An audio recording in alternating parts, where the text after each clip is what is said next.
Buses में हम रोजाना सफर करते हैं। बचपन की अगर बात करें तो स्कूल जाने के लिए और स्कूल से वापस आने के लिए स्कूल बसेस का इस्तेमाल होता है। बड़े होते हैं तो कॉलेज जाने के लिए, कॉलेज से वापस आने के लिए कॉलेज बस का इस्तेमाल होता है। बड़े होके नौकरी लगने पर कंपनी जाने और कंपनी से वापस आने के लिए स्टाफ बस का इस्तेमाल होता है। लेकिन क्या आपने सोचा है कि ये सारी बसेस बनती कैसे हैं? यही जानने के लिए हम आप पहुंचे पंजाब, चंडीगढ़ से लगभग 1 घंटे दूर एसबीएस नगर में, जहां पे एसएमएल ईसुजू का मैन्युफैक्चरिंग प्लांट है। सतलुज नदी के किनारे बना हुआ है, काफी पीसफुल लोकेशन है।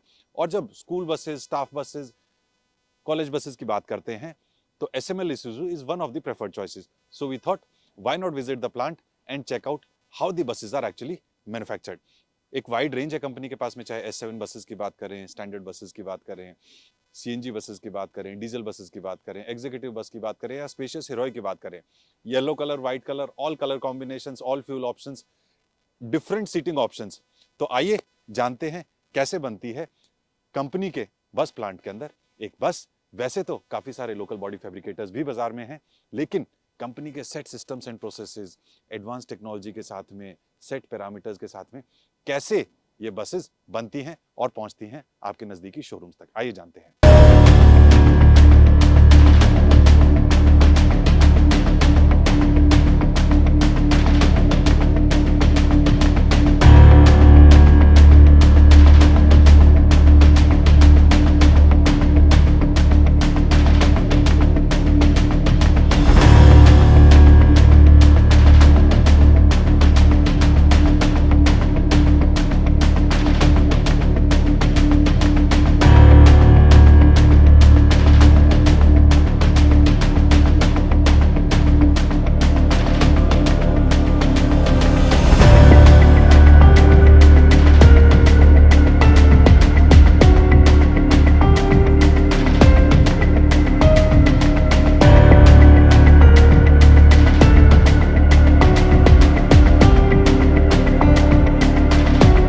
दोस्तों, किसी भी बस मैन्युफैक्चरिंग प्रोसेस को दो हिस्सों में तोड़ा जा सकता है।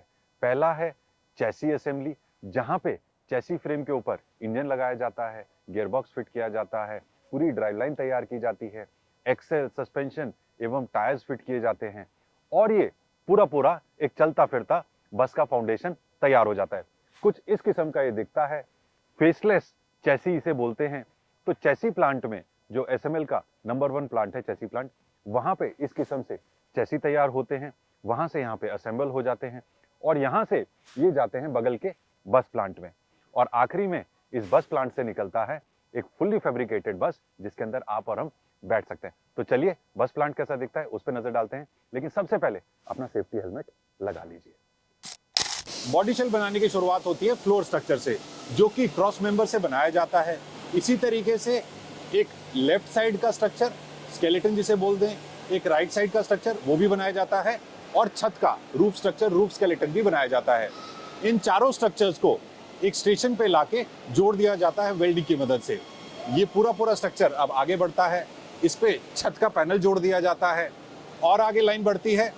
कुछ इस किस्म के एफआरपी मटेरियल से जो पीछे का फेसिया होता है वो जोड़ा जाता है, जो सामने का फ्रंट फेसिया होता है वो जोड़ा जाता है और आपको एक रॉ शेल इस किस्म का बना हुआ शेल लाइन से नजर आएगा। इसके बाद में ये शेल चला जाता है पेंट बूथ, जहां पे काफी सारी लाइंस हैं। 2 लाइंस प्राइमर एवं पुट्टी एप्लीकेशन के लिए दी गई हैं और 4 लाइंस इस साइड पेंटिंग ऑपरेशन के लिए दी गई हैं। तो शुरुआत होती है रॉ शेल की क्लीनिंग से, सैंडिंग से, सैंडिंग जिसे घिसावट कह सकते हो आप, ताकि उसका जो स्ट्रक्चर है, पैनल्स हैं, वो बिल्कुल प्लेन हो जाए, बहुत सॉफ्ट हो जाए। सैंडिंग के बाद में पुट्टी लगाई जाती है। पुट्टी के बाद अगेन एक बार सैंडिंग की जाती है ताकि जो स्मूथनेस है सरफेस की उस पर कोई भी कॉम्प्रोमाइज ना हो। उसकी दोबारा सैंडिंग होने के बाद में प्राइमर लगाया जाता है। प्राइमर किसी भी मेटल के ऊपर आप जानते हैं लगाया जाता है ताकि एक तो उसका कोरोजन रेजिस्टेंस बढ़ जाए, जंग ना लगे, प्लस पेंट अच्छे से चिपके। तो प्राइमर एप्लीकेशन के बाद में एक और बार सैंडिंग की जाती है, एक और बार घिसावट की जाती है और इसके बाद इस शेल को भेज दिया जाता है अवन में, जहां इसे बेक किया जाता है। देसी भाषा में बोले तो भट्टी में भेज दिया जाता है, जहां पे एक एक्सट्रीमली हाई टेम्परेचर पे इस शेल को पकाया जाता है, इस प्राइमर को पकाया जाता है। उसके बाद में भी अगर कुछ दरारें, कुछ गैप्स रह जाते हैं तो एक और बार पुट्टी उस पर भर दी जाती है और सैंडिंग कर दी जाती है। तो शेल तैयार हो चुका है। अब ये जाता है पेंट बूथ, जहां पे कस्टमर डिमांड के बेसिस पे, मार्केटिंग डिमांड के बेसिस पे कौन कौन से कलर की पेंटिंग होनी है, किसके शेल के ऊपर होनी है, वो 4 पेंटिंग लाइंस के द्वारा हो जाती है और शेल बन के आपका हो गया है तैयार। तो दोस्तों चैसी प्लांट से एक पूरा चैसी तैयार होके यहाँ पे बस प्लांट आ रहा है। अंदर ये जाएगा पिट के ऊपर, जहाँ पे इसके ऊपर शेल की डॉकिंग होगी। जो आप मेरे पीछे देख पा रहे हैं, इसी चैसी के अनुसार जो इसका व्हील बेस है, जो इसकी लंबाई है, उसी के अनुसार जो प्रिपेयर्ड शेल है ट्रैवल कार्ड के अनुसार, वो इसके ऊपर अभी डॉकिंग हो जाएगी। फ्रेम के ऊपर डॉकिंग होगी और इसके बाद में, क्योंकि इस प्रोसेस में काफ़ी सारे वेल्डिंग ऑपरेशंस वगैरह होने हैं, तो चैसी के ऊपर कोई भी वेल्ड स्पॉट ना आए, जो मेन आइटम्स पे वेल्ड स्पॉट ना आए, इसलिए चैसी के ऊपर थोड़ा सा शीट मेटल से कवरिंग भी कर दी गई है। तो इस किस्म से लिफ्ट से ये शेल चैसी के ऊपर डॉकिंग होता हुआ। दोस्तों चैसी फ्रेम के ऊपर ये शेल लग चुका है, लेकिन ये अभी जोड़ा नहीं गया है। तो ये प्लाई फर्श के ऊपर वैसे ही लगाई गई है, क्योंकि लेबर मूवमेंट, वर्कर मूवमेंट के दौरान यहाँ पे जो स्केलेटन में खांचे होते हैं, कोई इंजरी ना हो, इसलिए सिर्फ बिछा दी गई है। हालांकि अभी जोड़ी नहीं गई है, अगले स्टेप पे जोड़ी भी जाएगी, लेकिन उससे पहले जो शेल है उसको चैसी से वेल्ड किया जाएगा। तो ये है डॉकिंग लाइन। इस किस्म की 2 डॉकिंग लाइन है SML ईसुजू के इस प्लांट में। दोनों डॉकिंग लाइंस पैरेलल चलती हैं। मजे की बात यह कि यहाँ पे बैच प्रोसेसिंग के तौर पे काम होता है। तो जहाँ मेन चैसी प्लांट के अंदर लाइन प्रोसेसिंग होती है, स्टेप बाय स्टेप एक एक चीज उसमें जुड़ती जाती है अगले पॉइंट्स पे, लेकिन बैच प्रोसेसिंग के अंदर ये जो 2 लाइनें दिख रहे हैं, काफी सारी बसेस इसके अंदर अभी फिलहाल लगी हुई है। उसी जगह के ऊपर सारी गाड़ी की चीजें उसमें जोड़ दी जाती है, स्टार्टिंग विद वेल्डिंग। उसके बाद में इस पे फर्श लगाया जाएगा, फर्श के ऊपर विनाइल फ्लोरिंग की जाएगी, जो छत है उसमें थर्मोकोल शीट लगाई जाएगी, फिर galvanized iron with PVC coating वो शीट लगेगी। वायरिंग जो आप देख पा रहे हैं, ये FAPS fire alarm and protection system वाली वायरिंग है, जो कि शेल के अंदर पहले से बनी बनाई आती है। तो इस तरीके से इंटीरियर्स धीरे धीरे स्टेप बाय स्टेप बनते चले जाएंगे। फिर इसकी साइड पैनलिंग जो है, यहाँ पे विंडो पैनल्स लगाए जाएंगे। जो नॉन AC गाड़ियां हैं उसमें स्लाइडिंग विंडोज लगेंगे, जो AC गाड़ियां उसमें पेस्टेड विंडोज लगेंगे। तो सिलिकॉन की मदद से वो पेस्ट की जाएंगे, उससे पहले प्राइमिंग एप्लीकेशन। तो बारीकी वाले जो छोटे छोटे काम हैं बॉडी से रिलेटेड, वो सारे इस लाइन के ऊपर होंगे। डे 2 ऑफ बस बॉडी मेकिंग। डॉकिंग लाइन से पूरा बैच यहाँ पे उठ के आ चुका है। इस किस्म की 3 फाइनल असेंबली लाइंस हैं। 2 पे generally LP models, S7 school and staff models की प्रिपरेशन होती है, और एक लाइन जो फ्रंट ओवरहैंग वाले मॉडल्स हैं, हिरोई बस जिसे बोलते हैं, उस टाइप के मॉडल्स के लिए एक लाइन डेडिकेट की हुई है।